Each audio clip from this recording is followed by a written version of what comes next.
We're good, Dave. Does that mean we're live? That's not a fucking counting, David. Why couldn't you give us a thumbs up? It's like, Not if you think so. No one knows what that means, Dave. there's not a universal hand sign. Okay, hello and welcome to another episode of Grange TV that we kick off with David and his audio signals. Just no planet is that accurate, David. So we have with us David. Let's kick that off. We have with us Mr. Robert Whittaker, UFC middleweight champion, and myself. Also just in news notes and quotes. We kicked off the GAP program. So that's the educational program that's is Rob's educational program, and lo and behold, wouldn't you know it, Rob didn't turn up to work. Mate, I was overseas. I'm sorry about that. So UFC fight fans and possible Robert Whittaker adversaries, he doesn't turn up not just to fights but to his own educational program. Wow. So we did that, and the GAP program went fantastic. It was a fantastic turnout. The guys did really well. The students loved it. Explain yourself, buddy. Let me just clarify. I will be going in. It's just so happened that the UFC made me go to a press conference across the world. Like the same week the program was launching. And I apologize that I wasn't there for the launch, but I'm here now. Yeah, it's really a tomato thing, though, isn't it? Oh, wow. That's how You are a piece of work, mate. You are a special piece of work. The show hasn't been going on for like 2 minutes and you're already putting it on me. No, I'm just saying to you, like, it would have been nice if you went to work. Yeah. Last time was a fucking internal hernia, and and this time you just left everyone just hanging there, man. Yeah. Well, sorry. Yeah. All right. So tell us, you were in the US? Yes, I was in the US. I went over for the press conference, which you can catch on a lot of my media and on the channel itself. Sorry, Rob, is the fight in Melbourne? No, there's no confirmed date yet, place yet, location. Okay, cool. There is a high chance it's in Melbourne, but as of right now, there is no hard confirmation of whether it is in Melbourne or Vegas or wherever else they want to put it. But I think there's a heavily leaning towards Melbourne, from what I understand. So I went to Vegas for the press conference. A lot of big names in the conference, like Khabib and DC, and their opponents Poirier and Holloway was also there, and other people. And it was cool because I haven't actually met Holloway or Khabib before, and I'm a huge fan. I think they're weapons. They're gun fighters. Good guys? Yeah, top guys. Max is like a super cool guy. Like Khabib is what you see is what you get. Like he's the same. He's very straight, so it's hard to really bond with him in such a short time frame because he's very reserved. He's like a very straight guy. But Max is very out there. He's very going. He's a cool guy, easy to get along with. And it was a great press conference. Got a lot of media done. It was the 4th of July weekend there. So it was like very, very busy. And Vegas is crazy in the 4th of July. It is ridiculous. Like, there's just people everywhere. And people drunk and loose everywhere. And it was a good experience though. There was the fireworks and stuff. You know what was terrifying though was that I was on the 29th floor of the New York when that earthquake happened, the 7.4. You were there, and I thought I was going to die.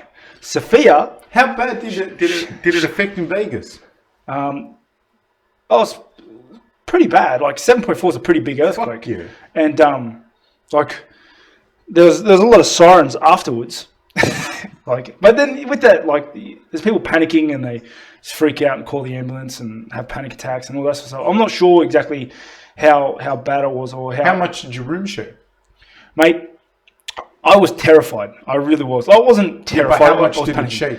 It didn't shake as much as the whole thing was wobbling, like the whole thing. And then you could hear things like cracking, like you could hear just noises. And then you're freaking out. So every little sound is freaking out. And you know what the worst thing was? Just like being on the 29th floor, you're dead. It's you like can't tuck your chin in and roll. it's not like, well, if I hit the legs right now, I'm maybe able to get out. No, you're done. You're not going to get down 29 flights of stairs.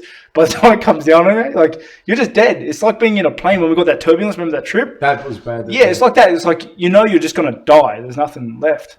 And it didn't make... Shout out to Sophia, who in any crisis, panics. Like, panic's bad. As bad as you can. And she's freaking out, putting on clothes, saying, Robert, we got to get out of here. We got to get out of here now. We got to go. Where's she going to go? I don't know where.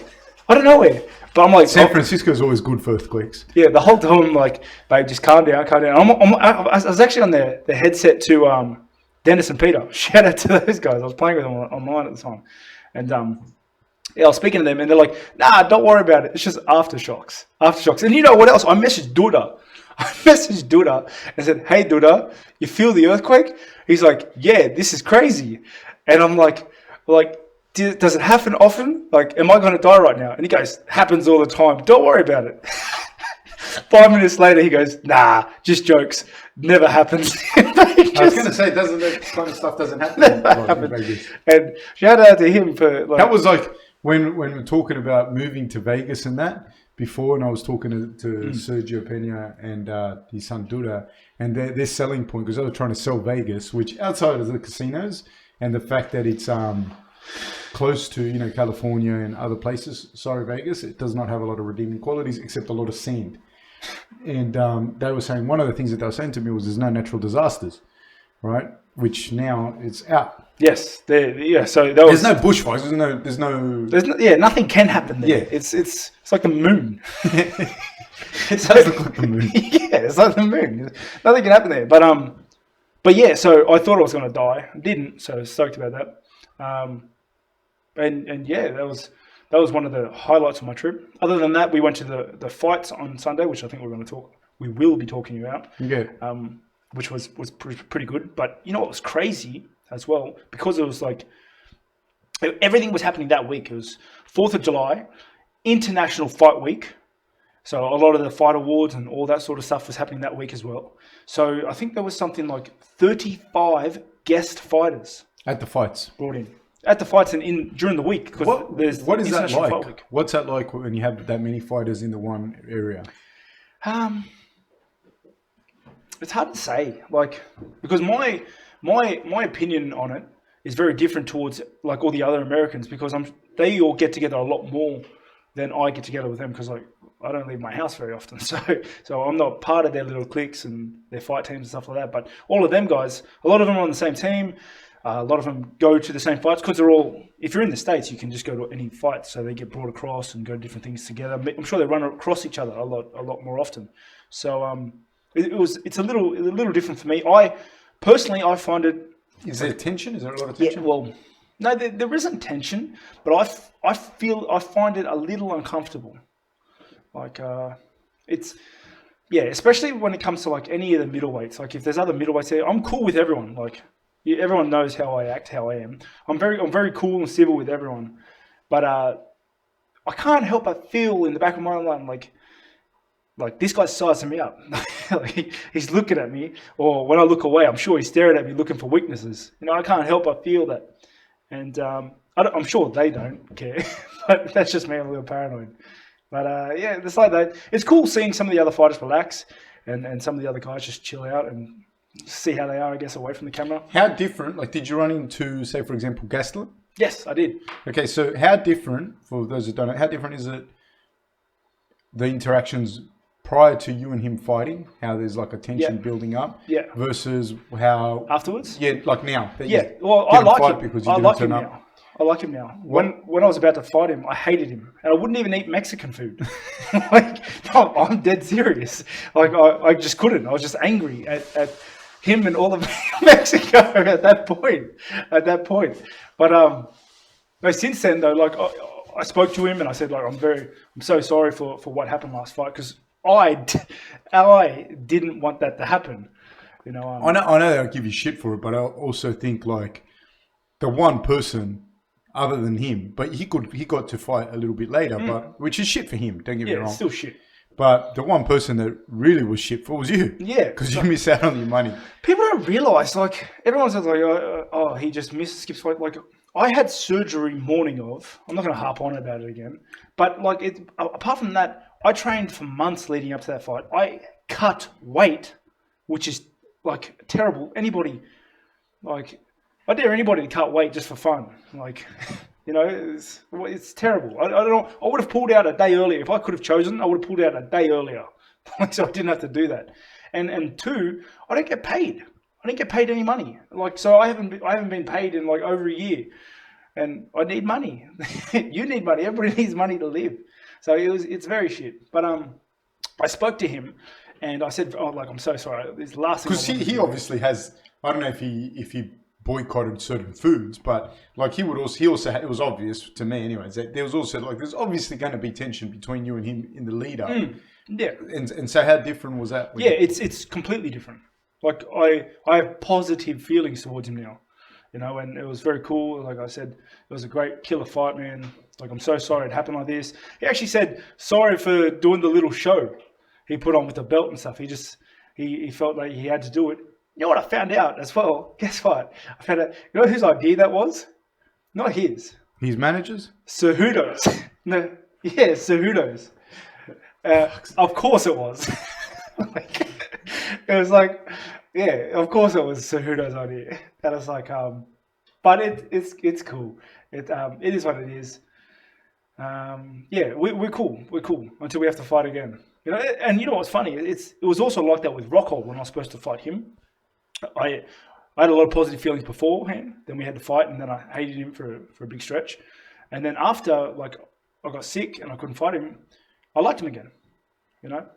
But I think that's just normal, eh? Like, it has to be, yeah. Unless you're not really competing. Like, I think, you know, like it's really it's or you're a psychopath. Yeah, and you can like someone and then try to kill them. Yeah. No, I think, like, if you're going to compete with someone for anything, I think you're lying to yourself if you're like, oh yeah, no, we're good, and like, no. Especially combat, of all things, especially combat, because yeah, I find it very hard to fight people I like, very hard, and I only know this for a fact because I'm sure most people don't realize. Oh, I hate fighting people I like. Yeah, is from my experience in the Ultimate Fighter House when I had to fight my teammate Xavier. That was terrible. I hated that feeling. I hated having to fight him. But yeah, you know, yeah, like that. So I got to meet a lot of fighters in the crowd that I normally would meet. Ran into a ton of fighters. There was everyone there. Was there tension between other fighters? And was there a fight? Did the Diaz brothers get into a fight? I think Nate and I think Gaslam's manager. Is it Ali Abdulaziz? Yeah, him. I think they had a bit of a tiff. Literally when I just got there. Like an actual punch-up? Nah, I think it started off mouthing off and then all security jumped in and everything. Were you there? Like you saw it? Yeah, I was right there. I think I took a little clip. We'll throw it up on the cast afterwards, a little clip of where I am. And but in saying that, I was stoked in a little bit because they had to relocate Nate to sit nowhere near him anymore. And I got to run into him. I was like, again, I just say. But Nate's a good guy. He's a top bloke. I love him. And I was like, hey, how you doing, man? He's like, he's a cool guy. We chatted for a bit. And then, And Ali, whenever I've dealt with him, whenever I've said like hello, whatever, when we were at the fighter house and that, he's actually, he was always a gentleman as well. Like I can't say. Straight. Yeah.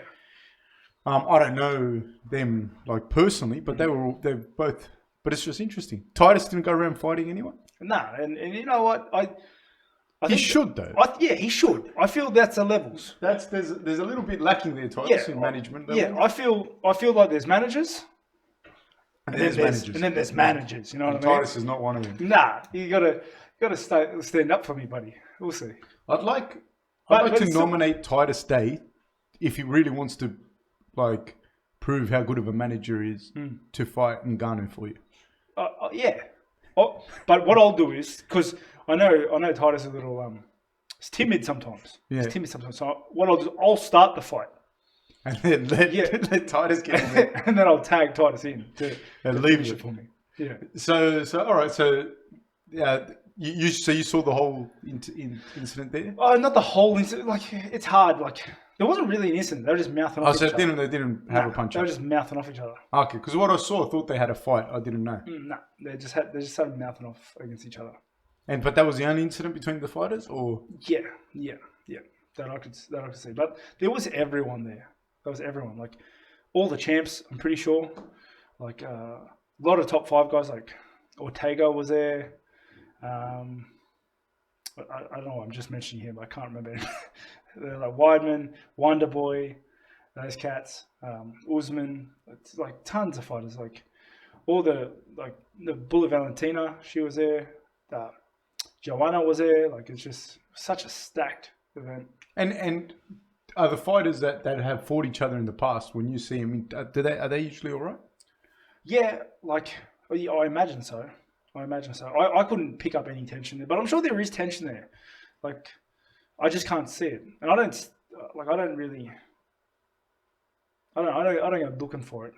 You don't go psychoanalyzing people. Yeah. No, I'm just more interested. Like, I guess for people that don't get that insight. Like, everyone was pretty relaxed and chilled, especially at this event. Like, in particular, I think a lot of those guys weren't fighting, or they had no fights lined up. So I think there was a lot of, and this is the 4th of July weekend, so I think a lot of them were celebrating with each other, maybe parties and stuff like that. How awesome!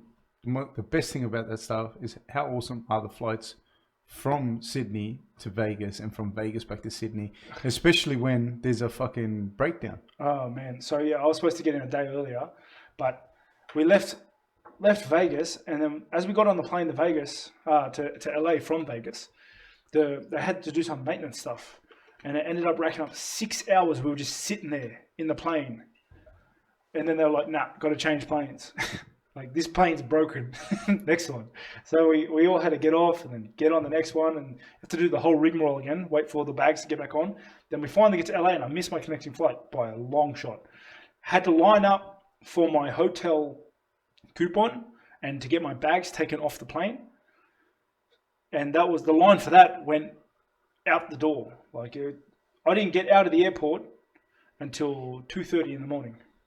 Fuck that. And then, like, I had to stay in LA for the whole day because flights to Sydney only go at night. So I had to stay there the whole day, which wasn't too bad because I got to see Venice Beach. Never seen Venice Beach before. What's that like? I've never been there. I've been on my list to do. If I had to describe it with one word, if I had to describe it in one word, it would be seedy. It's seedy. Yeah. Anyone from Venice Beach or in love with Venice Beach, like, relax. That was my opinion. Like, I'm sure it's not, but I thought it was seedy because there's like a lot of stores like that are just out of boxes, and there's like dudes trying to sell like Gucci items. Yeah. Like, just stuff like that everywhere, and there's like a ton of crazy people that are just walking up and down, talking to themselves, screaming at each other or off their head. I thought it was a little seedy. Had my wife with me and my manager Titus was with me, and it was all right. Like, at least I got to see it. I would have liked to have gone a little bit further and gone to that amusement park that you see in a lot of TV shows, but I didn't go that far. And and then flew home, long flight, and here I am. All right, let's talk about the fights and the atmosphere and Before we start, can I quickly go to my bathroom? Please do so. Dave, what's the first fight? Which one was the first fight?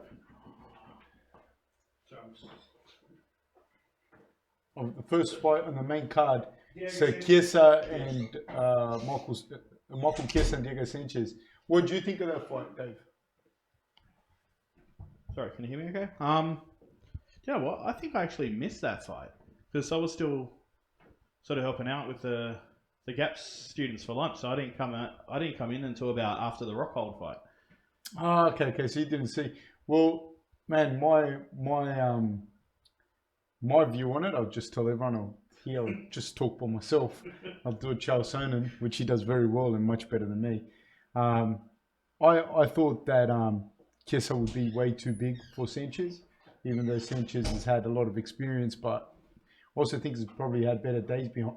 You know, his best days are behind him. But having said that, and I don't mean that with any disrespect. I just mean the fact that I've seen him. I seen him really. Dave, can we take that off? Like I've seen some like amazing performances from him. I don't know necessarily that welterweight is a division for him. Chiesa looked so much bigger, like so much bigger than him. So not. It's not. This is not on. Is that? This is on. I think this is on. This is not on. Should this be on? That's on. This one. Yeah. Can you hear me doing this? Yeah. Yes. Nah, it's not on. It's not. I can hear you doing it. No, but you can hear from this. I can hear that. Hello? Okay, it's on there. Just fucks up everything. It's like fucking hell. You know what's funny? Oh my god, it would have been better if you weren't here. When I was doing this, you just could not concentrate or focus. No, of course not. You're fucking spastic. Of course not. So you blame the audio problems on me, huh? Yeah, it's on. It's on. Hell. Please. I'm gonna go back to my soliloquy. Yeah, please continue. All right, and feel free to interject. No, I just felt that Chiesa was so much like I thought. Diego fought hard and he fought like the whole time, but I just felt like Chiesa is very good, and he was so much bigger.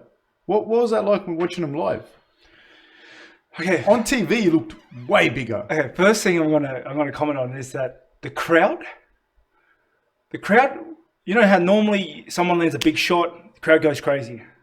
It's like the crowd would only cheer when Diego Sanchez survived a technique. Dude, I was going for Sanchez. Like, I thought Chiesa was going to win, but I was like that too. I was like, fucking do it, Diego. Like the crowd never said anything. Like, there were shots being landed. Like, Chiesa was on his back the whole time, landing punches. The crowd did nothing. And then Diego would, like, switch the position up or just get up. The crowd would go mental. Like, and I realized that the crowd don't really expect Diego Sanchez to win. They just want him to survive. But that's what I was saying earlier. And when I said like his best days are behind him, I don't even mean like I'm sure he could go out there and beat people, but he probably at a lighter weight. But what I mean by that is like people don't understand like how good of a grappler he was, and how good of a fighter. Like I can't remember the year, but it was when Marcelo Garcia was tearing everything up and he was winning everything at ADCC, and he competed against Marcelo Garcia and didn't get submitted, which. Marcelo Garcia won, but man, you're talking about him going through everyone. His level's high. His grappling level is high. Yes, sir. Yeah, but is it Chiesa high?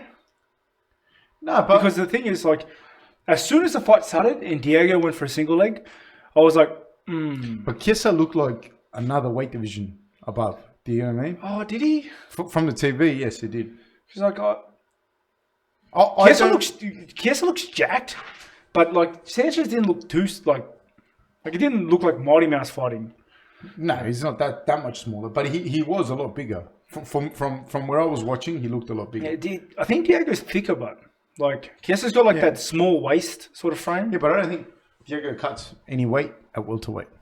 Yeah. And Chiesa's fucking big, man. Yeah, he is very.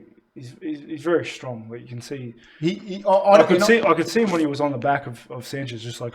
And when you ask me how good is he comparatively if they were to grapple, I don't know. But all I know is that back then, you know, he was fucking good, man. And that's another thing. Like Sanchez has been fighting since Ultimate Fighter 1. Yeah, he's been there forever. That's what I'm trying to say. How old is Diego Sanchez? And how many that old? He'd be 36, 37. 37. How many UFC fights has he had? A million. Yeah, that's a bit much. I don't know, but a lot. Probably 30-something fights. Yeah. No, that's so much. That's so much. What do you think of that fight? I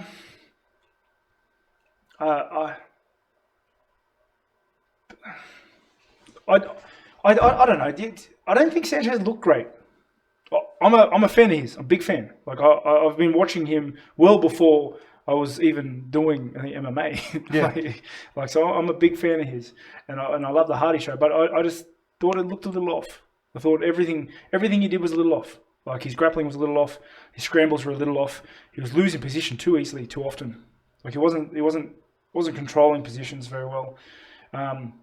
I thought if I had to make a game plan to beat Chiesa, it wouldn't have been taken down, regardless of how I wouldn't have done that. I wouldn't have, because Chiesa's biggest strength is his grappling.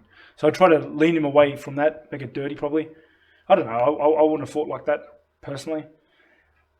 It just looked a little off. And at no point did I really think he was going to win. Like, I don't know. I didn't think he fought great. I think he's a legend of a fighter, but I don't think he fought great that fight. When you see if you see someone, if you're coaching someone or your teammate or something, you can see that they're not, like, he was competitive, but he didn't look like he could make a run for Usman's title. Do you know what I mean? What do you do? Yeah, that's hard. That's a very hard question. And obviously you have your own theories on this because you're a coach. I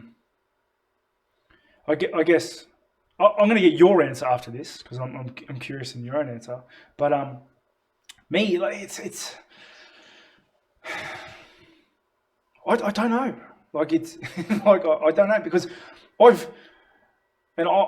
not going to give myself a big head or anything, but I have never been in a position where I thought I couldn't beat someone. No, but that's a very subjective thing. I don't think he's in a position where he thinks he can't beat someone. Do you get what I mean? Like, yeah. I'm sure if you ask him, he'll tell you, "Oh, I can beat anyone." Yeah, that's hard. That's hard. I don't know, because what do you do? Do you go straight up to him and be like, "Bro, you're not going to beat anyone in the top 8." but here's the thing: if you're looking after someone, if you're coaching someone or whatever, and the person's there, and you can tell that the guy is not, do you think? I mean, there's a lot of factors, not right or wrong answer, but what do you do? It depends though. Like, I feel like even a fighter that doesn't have the talent to beat someone like higher up in the division, I feel like especially in MMA, there's always a chance he could win. And I feel like if you directed the fight and you coached the fight well enough and you formulated a game plan to really play into that strength and to that angle of the fight, you could still win. And if you can still win, then you can still fight. But at what point do you... Because probabilities versus possibilities is a different thing. So there are probabilities that you'll win. It's probabilities that I could beat fucking someone. Possibilities might be low. Yeah, but as long as it is possible.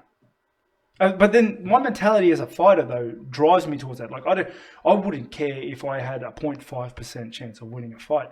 I'm going to take it. And I'm going to fight that fight. No, and I think that's why it's important to have people around that are going to make those decisions.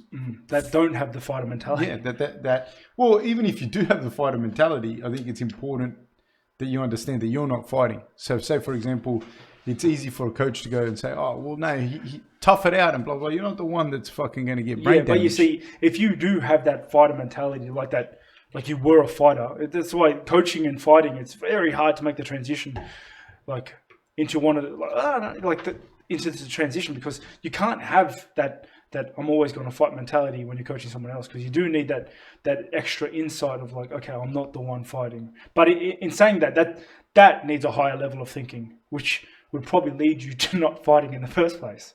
You know what I mean? I don't know. What do you think about him leaving? Not the intricacies you don't know, and even if you knew, or even if I knew, it's not our business to put it out there. But how much effect do you think it would have for the fight because he left Jackson's 3 weeks before? Like, talk to me about that. What's that like having? I mean, you've experienced situations like, not even with other people, like even in when we've been coaching where, like, things haven't been great in a particular camp or whatever, and how much does that affect? So there's no right or wrong in this answer. Like, I don't believe there is a right or wrong, because it's how he felt. If you feel you need to change, or you need to mix it up, or you need to leave someone, or you need to stop working with someone, then you need to do that. Like, but 3 weeks before a fight, how much would that affect? Also, how much would it affect staying Yeah, 3 weeks before that's a what I was fight, going to say. I think it would affect you a lot more trying to bull through feelings like that and being like, okay, I'll deal with it afterwards. Because especially from my own point of view, it's hard for me to plan things for after because it eats at me until I do it. I need to do things now, and like when I decide to make a change or make a difference or do something differently, it needs to happen now, more or less. Especially if it's affecting me to a point where I don't feel good. Yeah, so if he left because he wasn't feeling it, because I think going to a fight feeling good and comfortable and happy is more important than anything in the world. I think a happy fighter is the most dangerous fighter, honestly. So for him to leave and him feel good about leaving, and he was on cloud nine. I saw all these interviews. He was so happy he had left. He was feeling so good, and that's the best way to fight. That's the best way to fight. Whether it impacted his performance or however, who can say? Because you'd have to look at it in a parallel universe where he stayed. But I think revisionist history is always dangerous. You just give, knowing after the fact. Yeah, that's a terrible thing to do. Anyway, I think he was happy he left, and he was happy he wasn't a part of that team anymore. He was happy he was doing his thing, and he was happy he was fighting. And I think that was the best thing he did. Just be happy. Did you think Chiesa was going to finish the fight? Nah, not really. As much as Diego was in some bad positions, I don't think he was ever in a position where he looked like he was going to finish it. Especially after the first round when Chiesa had that body triangle and he had Diego face down, and he went for that rear naked, and he couldn't get it. I was like, I think Diego's just going to die rather than That's the thing that just makes me sad. Like when I see that, because I try and tell people, like, dude, like even now when we're talking, I'm like, this dude was like at his time, there weren't many people that could hit the mat with him like that. You know what I mean? He was really, really good, and people don't know that. The same as when there's heaps of fighters, that they kind of, they've stayed. I don't know. I'm not saying he stayed too long, but all I know is that there's a lot of people that don't understand how good he was. And that yeah, I don't know. Anything before the next fight? Well, congratulations to Diego Sanchez, made the Hall of Fame, which is pretty cool. Oh yeah, good on him. Well deserved. 100%. Season 1, Ultimate Fighter champion, winner, and he's been fighting forever. Like, he's an icon of the sport at this point. Dave, who was next? Who was the next fight? Rocco. Okay, excellent. What do you think about that fight? Because can I say something? Well, that was one of the big things that I said in the last podcast where I smashed you in Mortal Kombat. If anyone hasn't seen that, We have a rematch today. Mate, I don't think you. Let's go, rematch. I don't think you do well in rematches.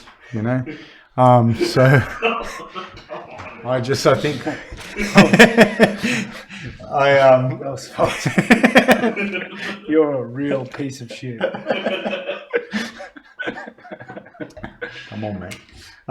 So yeah, I remember you telling you saying that without the height and reach advantage, I think he'd struggle. I think he wasn't. My opinion on Rockhold is I think he's a fantastic fighter with fucking.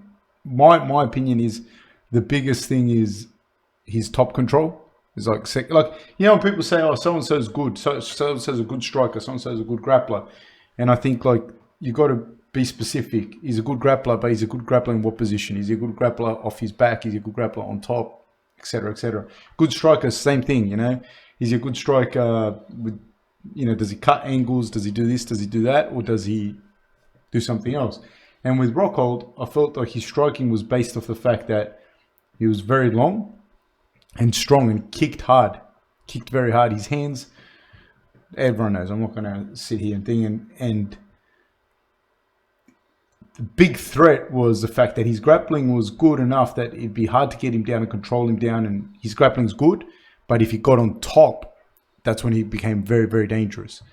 So I didn't know how he would be able to handle, and he wasn't a particularly fast middleweight. He wasn't like a very fast guy. So middleweight, I think he's very, very dangerous guy. At light heavyweight, I think he's still a very dangerous guy, but he doesn't. And I'm not saying he can't fix it. Like you said earlier, I'm not saying he can't fix it and then arrange stuff, but he doesn't enjoy those same advantages. And I think that was very evident in that fight. Yeah, I thought he always, because he was such a rangy, tall middleweight, I felt he didn't focus as much as he should have on his exits. His exits were always kind of behind and lacking because he could always fight at range and then get away from things just with a lean back. And you can see the times he's been caught or hurt has been because he couldn't, like the guy closed too much of a distance and landed it on him, or he got caught in that mid-range where, you know, he can get hit on a counter, like not really, except for in the case of Romero, who just like bum rushed him and killed him. But I think with Romero, it was the same thing. Romero covers a lot of distance. Yeah. He's very fast himself. Yeah, but then like he could, it's a little different, I think, opposed to like where he's been caught. Like same thing with who did he fight? He won the fight. Branch. Like same thing. He like got caught a little bit with just getting caught on the way out, on the way back, and then Branch went into a flurry after that, and almost like it looked. And you think he's more susceptible to being caught on the exit as a light heavyweight? Yeah, well, massively, because he doesn't have the height and reach advantage anymore. He's, and you saw that the way Rockhold got stopped was because he was in that mid range and got caught because he thought he was safe because of the distancing, you know, the security, I guess, in his height and reach. I do have a question though, because like, how much do you think that knockout was how much do you think that head kick he took on the bell, after the bell, in the first round that wobbled him pretty bad, contributed to the knockout he received in the second round? I don't think it would have helped. I don't think having Jan's big fucking legs wrapped around the back of your head. But I was actually going to ask you the same question. If you take a shot like that, have you ever taken a shot like to the back of the head? Yeah. And it's like where you feel... Yeah, with Romero, the second one. Yeah, what's that like? It's a terrible feeling. Because your legs, like I've been hit fucking not even like that hard, but I've been hit in the back of the head and tried to roll, try to keep rolling. It wasn't even in a fight or anything. I was rolling with someone, and guy's name's Aston Grant. Hit me with his big fucking shin in the back of his head, in the back of my head. And then I was trying to roll afterwards, and I was like, nah, I was like, yeah, no, we're good. Like it really like affected my... Yeah. No, but he got me good. It wasn't like he, you know, he was rolling with someone else and he hit me, boom, and I couldn't. Like I kept rolling, but it was fucking hard, man. Because like, you know, like... Yeah, it's hard. You lose control of your motor skills a little bit. Like you just get so dizzy. Yeah. And then it's annoying. It's super annoying. So I don't know. Is a minute enough time to... Well, I guess that's a question. Because you only have to slow down like a fraction, like a small fraction. And head trauma, like it's, I believe, it's accumulative. So like I think the head trauma you receive in round one, like if you get dropped in round one, you're more susceptible to being dropped in round two. And like that, he got dropped in round one right at the end, and then came in round two and then got iced. Okay, the other thing though I see like this, everyone talks about Rockhold's loss, right? But as opposed to I'm going to fuck up his name, Blachowicz' win. What do you think of him? Like when you were watching the fight, were you thinking, you know, you get that feeling, were you thinking this guy's going to win or this guy's going to lose or what? You know, the whole time I was watching Rockhold's fight, obviously I was very invested in watching Rockhold himself fight because he's an old middleweight. I wanted to see how he came back, how he returned to the octagon as a light heavy. But, you know, it's one of those things where I just had a feeling. I thought Rockhold's going to get caught. He's going to get caught. And I had that feeling the whole time during the fight until he got caught. But was it something that Jan was doing? I don't know if it was something that Jan was doing. It was more Because he's a big, imposing dude himself. Rockhold in that. I when you look at Jan and you've seen him fight, like when you look at him, you're like, this guy hits hard. Yeah. Like, I don't want to get hit by him. But How big is he, Rob, in real life? Did you? he's huge, but he wasn't. He's like a massive guy with big bone structure. He's like just a big guy. Whereas Rockhold, he's like yoked, but I don't think he was as big structurally. I think, yeah. Yeah, Jan looks like he's a Viking. Yeah, exactly that. Yeah. The thing was like when I saw Rockhold fighting, like the way he really went for that takedown, but he just held him up against the fence and blew so much out of his arms. And you see after that little exchange they had, that grappling exchange, that Rockhold was gassed. Like his arms were gassed. He wasn't exiting anymore. He was keeping his hands down, chin high. Like he just wasn't really there after that, after he couldn't get him down in the first. And that's kind of how he just got caught. Like it just didn't look like he was going to take the... Did you think he'd get caught with that left hook? Well, no, the left hook came out of nowhere. Like No, not with that one in particular. Yeah. But I'm saying, did you think he No, would get caught with a left hook? I Because didn't now think- everyone's saying the left hook, this is what he did wrong, and he doesn't, Yeah. Is that something you thought, left hook? No, I didn't think left hook. I just thought he was just going to get caught, like at some point, like wherever. Because everyone's saying left hook because he doesn't exit right and he keeps his chin high and leans back. But you can hit anyone with anything at that point. Okay. Where to for Rockhold, do you reckon? Did he break his jaw? He did. And Did you see him afterwards or anything? no, I didn't. I didn't see him. But it's. I guess I felt bad for the guy because I wanted him to do well. He's an ex-champ. I wanted his debut in light heavy to be a good one.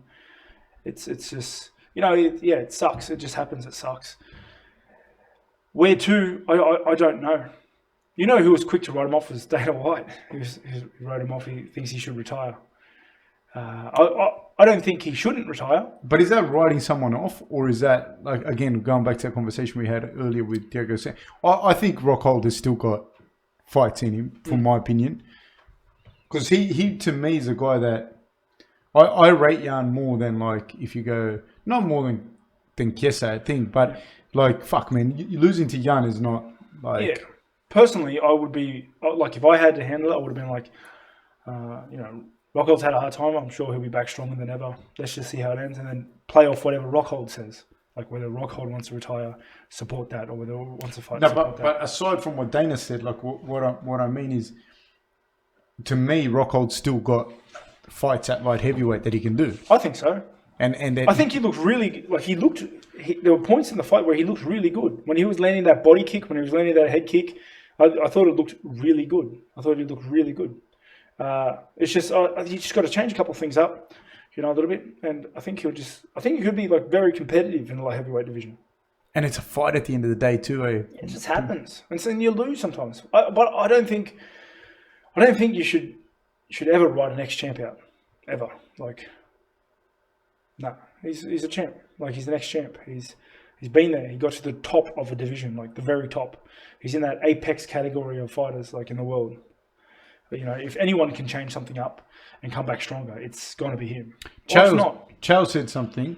He said something along the lines, and I'm paraphrasing. He said something along the lines of, in his opinion, he has an argument for Rockhold being possibly the best middleweight that, like, during his run at champion. He won't win that argument, he said, because Anderson has all those wins. Now, when you were at middleweight, did you see Rockhold as how did you see Rockhold at middleweight? I thought he was very dangerous. I thought he has a great skill set, but I don't think he was one of the best ever. Yeah, I think he was one of the best, for sure. But not one of the best ever. I think I could have beaten him. Well, I would imagine so. Yeah, like when I was going to fight him, I thought I was pretty confident in that fight. But we'll never know. Maybe I lost. Yeah. No, but but see, the thing is, I believe that the way you guys matched up, and again, he's going to disagree, you know. But I think that the way you guys matched up and what's different between you and him is, I believe, your speed, and I don't think a lot of people understand that until they're in there. The speed and the timing, because you're not just fast, you have good timing, and those two things combined are very difficult to deal with. And I never found him to be, like I said, a particularly fast middleweight. But I think if you stay in that area for him to kick the shit out of you and then take you down, then that's going to be horrible. Yeah. I always thought like one of the best ever was Whiteman. I thought he was just. He lost to Rockhold too, eh? Yeah, he did. You know that happens. That's the game. That's the game. But I always thought he was one of the best. Like, he's just, in my opinion, I think he's a great fighter. Hope he does go to 205. Isn't he though? Yeah, I believe so. But after listening to the podcast, maybe he comes back down. Come back. No, but I do think that too. I would have, and again, it's just the way people match up. I always had Whiteman as that, you know what I mean? But I think he I don't know that he matches up that bad with Rockhold, you know what I mean? I don't know, you know what I mean? I think, you know, it's one of those fights where two good, even guys fight, and I think it was one of those. It was one of those sort of fights. Like, it's just one of those sort of fights where they were so close that anyone could have won. Who's next, Steve? George Masvidal and Ben Askren. Wow, that was something special, wasn't it? That fight. Yeah, that was a crazy fight. What was the anticipation like before the fight? Everyone was pumped for that fight. Everyone was pumped because there was so much hostility towards them both. And even when Masvidal got into the cage, he was still eyeing out Ben Askren, like eyeing him out, and just the whole time, just wanted to hurt him. Were they talking to each other in there? No. Well, Masvidal may have been. Like, he was so mad at him. Did you have your back? Did Masvidal have his back to you? No. Like, they were both like this. I was in a great spot of the cage, but that knockout was ridiculous. Like, it was crazy. You know, it was faster than 5 seconds. The knockout. Yeah, it must have been 2 seconds. Yeah, it would have been 2 seconds, but the ref had to get all the way in to stop it. And it's crazy. It's crazy how it ended. How, you know, when they're talking about that, people were saying like, "Oh, Ben Askren, how, you know, didn't he realize that he was going?" Explain how quick that happens. No, it was super quick. How it all went down. But dude, like, Masvidal sprinted at him. Like, Askren started walking in, and Masvidal literally sprinted at him with that knee. I think it was great game plan. Askren couldn't have done a lot different. Like, he always does that. Yeah, and he's done it in 18 other fights. Yeah, and it has worked every single fight. But that's the game. I think it just hats off to Masvidal's team and hats off to Masvidal for being like, okay, this guy does this every fight. I'm going to throw this and see what happens. And he did that, and it was so brutal. The knockout, like, so brutal. Yeah, and then Masvidal's shit talk after that was brutal. Like, how long was Askren out for? Was he out for ages? Like, because you can't see it sometimes on TV. 5 minutes. They brought the stretcher out, just like they thought they were going to have to stretch him off. And then Askren did get up and he was like, no stretch. But he got carried out pretty much. Because I saw him walking back to the locker room because I was right there, and he was gone. He won't remember anything that week. Like, he's gone. Yeah. You know what though? Hats off to Askren's, like, the way he's reacted to it all. And have you seen anything he put up? Yeah, a little bit. Like he's like, nah, I deserve. I actually that. Watched an interview with him. Yeah, he's just like, I deserve that. It's like, I've been putting shit on people for years. Like, but you gotta respect that. You know what I mean? 100%. And what do you think about Masvidal's celebrations? Do you think it was excessive? The thing is, like, as a former teacher, I don't. Yeah, no. Like, I think if someone antagonizes someone to that extent. Yeah, and you know what? Askren, like you said, at the end of it, Askren, like, he's not playing Yeah. stupid either. Going, I don't know why. Like, fucking. Yeah. Da, da, da. He He knew knows he what had he it said. coming. Yeah. He knew what he said, and he knew what. And honestly, fucking, he won me over with that too. Yeah, 100%. Do you know what I mean? Like, if you, and there was no like, oh, get you next time, gadget. Like, it was like, nah, I deserve that. I talked mad shit, and fuck, that's what's going to happen, you know. And I got caught, and you're going to eat shit if you get caught, you know. Yeah. No, honestly, because he was already winning me over. Just I don't know why. I just thought it was funny the way he conducts himself is so it's just I don't know shit. He's funny. He's a funny guy. Funny looking guy. He says dumb shit, and I just thought he was funny. But I was still going for Masvidal. But I was starting to like him a little bit. But I was going for Masvidal just because he's like a thug. He's like proper thug. And then when he said what he did, like, I deserve that. Like, I've been doing this for years. Like, I thought, hats off to you. You just earned me. You won me over as another fan. But yeah, I don't think Masvidal's celebration was too much either, because same thing. Like, you talk mad shit. Not everybody wants to play the show. Not everybody is there to sell the fight. Like, at the end of the day, we're fighting. The fight that fight, it's sold. You know what I mean? It sells itself. Like, yeah.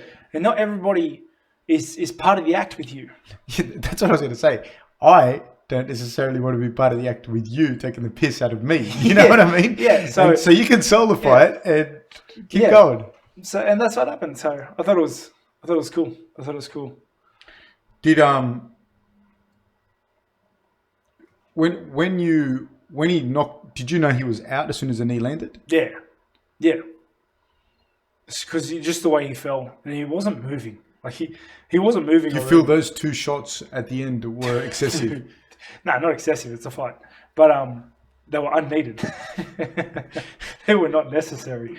Like but it's not. Do you think it's wrong of Masvidal to have hit him, or should he have done walk-off KO? No, he should have kept hitting him. Like, if the ref didn't stop it, I would have kept hitting him. Like, that's just still be there. Yeah, he'd still be there now. He's still hitting him. Like, that's just the game. It was crazy. But those two massive shots at the end were what sent him into next week. He would have got up much sooner if he didn't eat those two shots. He wouldn't have had to be carried out. But it is true, man. Hey, like, big respect to Askren, I suppose, for not being a fucking tool at the end of it and just being, I fucking deserved it. 100%. Like, I thought that was the best part about that fight, to be honest. Yeah, because Masvidal,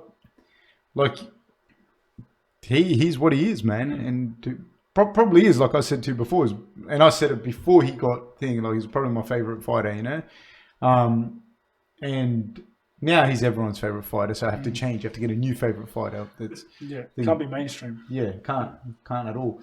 But no, man, I thought it was good. I actually look forward to seeing Askren fight. I think he's a dangerous matchup for anyone as well, you know. But I couldn't believe that shot, eh? Dude, it was so clean. And what's cool is, like, you saw him practicing that shot the week of, practicing that exact thing he was doing, like the circle to the right, running knee. Like, he was practicing it. It was just. And he just bolted, eh? Sprinted at him. People don't understand the time you watching it in the replay, and you're like, oh, look, he ducks right into it. You can tell, how could he? And you're like, dude, no, there's fucking no time. Masvidal threw the knee, hoping his head would be there. Yeah. Like, you can't be like, oh, he's ducking, I'm going to throw the knee. Yeah. No, he threw the knee and made the run and threw the knee, hoping he would be exactly where he needed him to be. That's what happened. Dave, what's next? So, women's fight. Oh, Nunes and Holly Holm. I tried to bet Alex Pratis. I tried to bet him some money that I thought Amanda Nunes would win. But Holly Holm looked big, man, on TV. But again, this on live, she didn't look bigger. She's always a big girl, but she just doesn't look thick. She's like, she doesn't look thick. She's like a rock hold. Like, she's yoked, but I don't know, like, how do I? Because TV is funny like that. Sometimes you look at people. Yeah, she's like skinny yoked, if that's a thing. Whereas, like, Nunes looks thick. Like dense kind of thing. Yeah, like there's just her bones are bigger. And I thought Nunes was going to win. I like Holly. I think she's a cool fighter. But from what I've seen of Nunes, she's a weapon. She's a weapon. She just hits too hard, and the skill set is too complete. And she just ices out people. Ices people. I told you, she's like one of the only women I actually enjoy watching fighting because she just goes in there and lays someone out. In watching the fight live, what was that like? Did you think it was going to be close, or was the expectation there the whole time? The whole time I thought Holly was just going to get hit with something. The whole time. She just hits so hard. There's not a lot of like lightweight guys, like not lightweights, but like say flyweight. Yeah, flyweight, bantamweight that have that boom. That pop power. And in the women's, even less. Yeah. Like, and I could see when I saw the Nunes having to load up, it just, you know what it looked like to me? It looked like when Rose fought Joanna for the second time. Every time Joanna went in, she just got hurt. Every time Rose hit her, she got hurt. And same thing with that fight. And you could see as the round was progressing, like Amanda was getting closer and closer with the shots, or she was landing a little bit more and more. And Holly was just not getting out fast enough, or just getting caught like weird in a weird scramble, and it getting messy. And you could see it as the fight went on, just getting a little messier until like she threw that side kick to the knee. It didn't come off like she wanted, and then pop. Fucking hell. Who beats fucking Nunes then? I don't know. Cejudo. It'd have to be. Yeah. Didn't he call her out? I don't know. I think he did. I saw it on some forum or some shit. That would be great. That'd be a good. I got Cejudo. Yeah. I don't know. Nunes is a weapon. But yeah, there's no one left. She's cleaned out the division of 2 divisions. She's cleaned out 2 divisions. She's a freak, eh? She's a weapon. Yeah. She's demonic. The last thing, it's the main event. Thiago Santos versus John Jones. I thought Santos did so much better than I thought he was going to do. So much better. So much better. I didn't think it would be anywhere near that. Anywhere as close as it was. Why do you think John Jones didn't take him down? He said he mentioned why in the interview. He said pride. He said he wanted that fight to be hard, and he wanted to. But what do you believe that, or do you think he couldn't take him down? Do you think he got hurt early? No, I think it was due to that. Jones is crazy like that. Like I can it might not be, but I can see him doing something like that. Honestly, I can. No, but I see it not necessarily because of pride in that. The way he fights, he dismantles people. So if he can take you to where you're strong, that's how he mitigates that risk, by smashing through that if he can. But I think probably later towards the end, he probably couldn't take him down even if he wanted to. No, because he hurt his leg. Those calf kicks were destroying. Did you see his leg though? Like his thigh, his left thigh? Massive. I thought Santos was fighting so smart. Attacking the legs the way he did was ridiculous, like perfect, beautiful. Maybe he couldn't take him down at the end, and it mitigated a lot of his footwork and his kicks, his kick game. But Santos, I think blew his entire knee out in the second round. That's fucking crazy. ACL, MCL, LCL. Is that one? Yeah. You hurt your ligament, so can you talk about what that's like fighting? Yeah, I only hurt the MCL with my first fight against Romero, and that was hard. It was hard because every time I went to get in and throw jabs or throw crosses or just get in, it was unstable. It was wobbly, and it was hard to try and get out after that or to commit in. It was just kept locking out on me. For him to have a completely blown knee and go through the whole fight and get as close as he did to a win was remarkable. How close do you think it was to a win? Because one judge gave it to him. I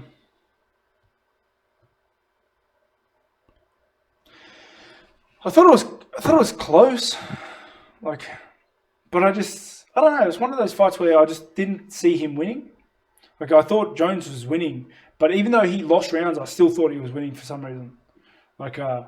He just looks like he's winning. He was going forward the whole time, and just the way he conducts himself, the way he carries himself, it just looks like he's winning, even when he's not like landing the most, when he's not landing the more shots or taking people down. He just looks like he's winning. I don't know if that's a thing, but I said it is. Because looking at it again on TV, and this is I was having this conversation. I think it was with Alex. We were talking about it because from TV it didn't look like Santos won to me. To me, it looked like he maybe won the second round. You know what I mean? If you really wanted to give him, I thought there were rounds where he was close, but I gave him to John. Yeah, that's the thing. But when you watch it live and you're a ref, like you're a judge, rather I should say, and you can only judge what you saw. You can't judge what you think you saw. So I don't know. And you're saying it looked different live? I just didn't think I could see, like, when Santos won the second round, I thought he won the second round, but it still looked like Jones won. I think there's got to be a theory. I'm not saying he won the second round. There's got to be a theory, but I thought he won the second round. Yeah. But there's got to be a theory behind it where Jones has an aura. He has an aura about him. And when he does anything at all, you're like, wow, look at that. Wow, look at that. Like, wow. Like, every time Jones would hit Santos, you thought, like, Jones and Santos would throw the same shot, hit each other, let's say they both hit each other, but Jones would stand out more to you because everything Jones does stands out more. And, yeah. Do you think a lot of that's also the fact that he's controlling the center and pushing the guy back? Definitely. And I think he plays to that. He controls the center. He pushes you back. He does the different looks. He feints a lot. He moves the way he does. It's like he's performing for you. He looks like he's performing for you. And I think that takes a lot of the spotlight away from anyone he fights. So to beat him in a decision sort of fight, it is very, very hard. That's why they always say you got to stop the champ. It's hard to beat the champ in a decision. It's very hard. And I think so, especially with Jones. But the thing is, I think that fight highlighted just how good Jones's chin is. Like, he took some big shots. I saw the shots. I was right there, and I saw the sweat fly off him. And you can hear him too. Yeah, you can hear him. And dude, nothing phases John Jones. Nothing phases. He got kicked in the head. Nothing phases. Yeah, how clean were those? Not clean, but enough to make maybe take a step backwards, not 3 forward like he did. You know, his chin is outstanding. And what about Thiago Santos' resurgence or renaissance as a man? He hits like heavyweight. A truck. He hits like a truck.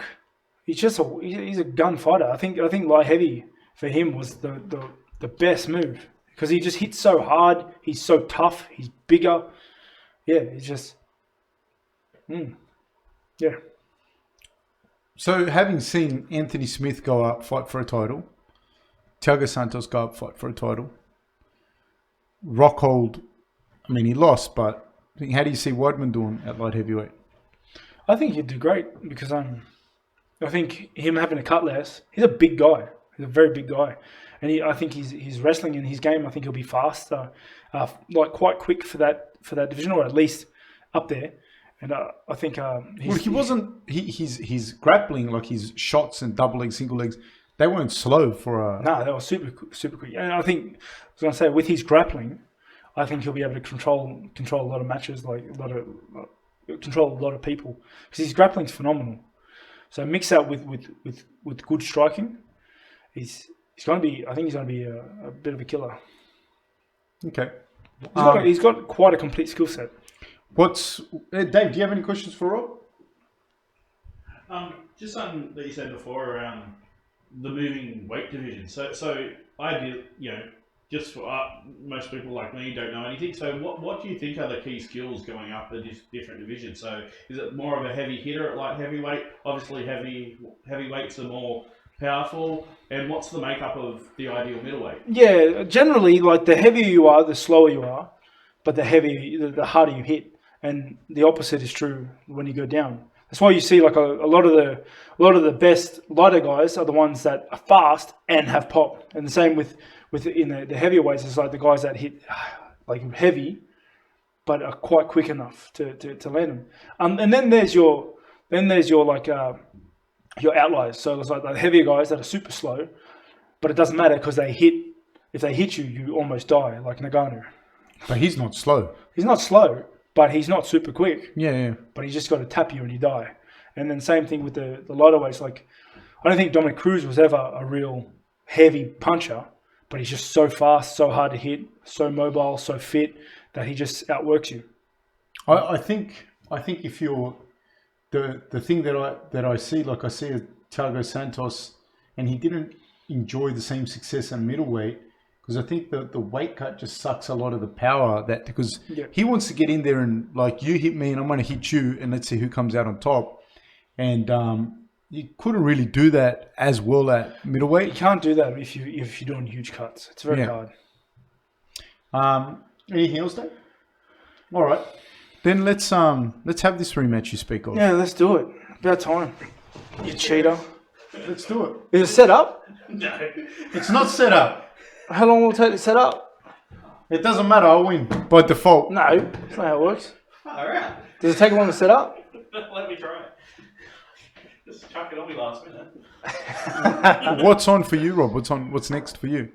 Yeah, just training. The fight's been officially announced. It was always happening though, so I've been training for that. I'm gonna be training for that. Obviously, I'm gonna go in and see the guys at the GAP program. They've been waiting for me, I'm sure. Well, they're going home now.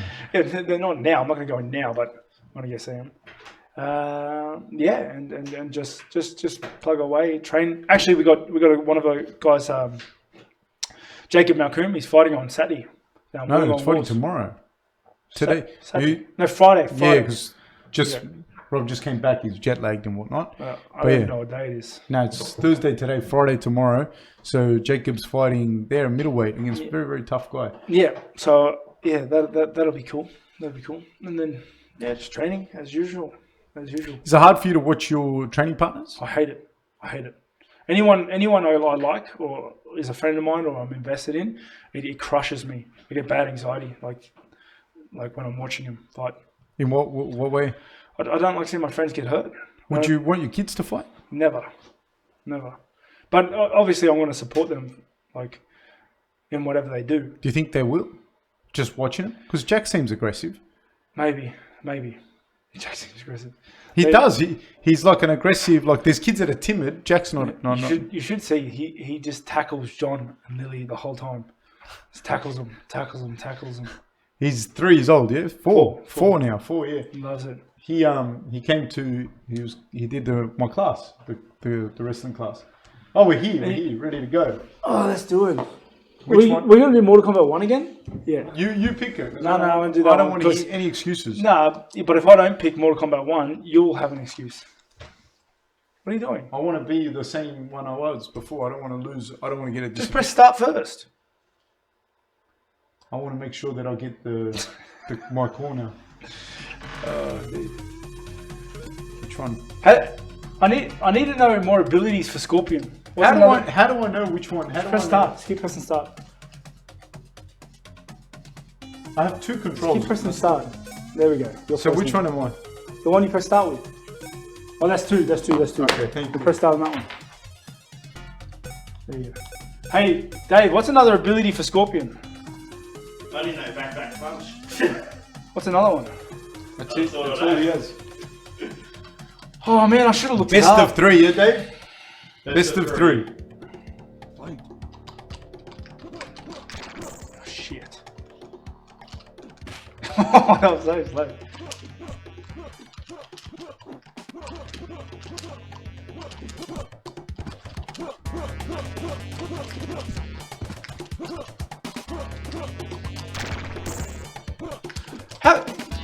Your ability is so bullshit. You're trying to cheese me. Ah! Oh! The humanity! The humanity! I'm going to cheese you on this next one. Watch this. I don't understand that term. I've never heard the term. I don't care. You'll see. Ah! Watch this.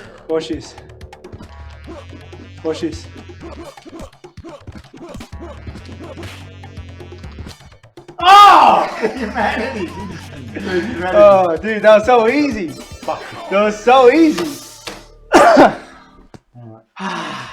What do we do here, David? You. So easy. You're Have we got Street Fighter on this? Nah. So, Rob 1-0.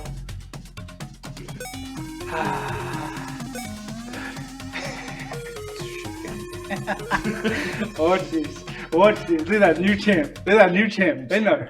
Look at that. Oh, Oh! Dude, that ability is such bullshit. Oh, how did that hit me? How did that hit me?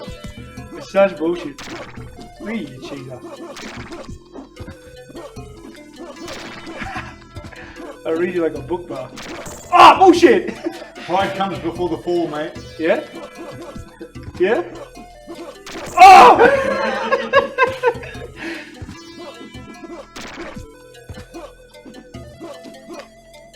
Oh! Ah! Oh, you're so Fucking shit. pain. Watch this. Oh!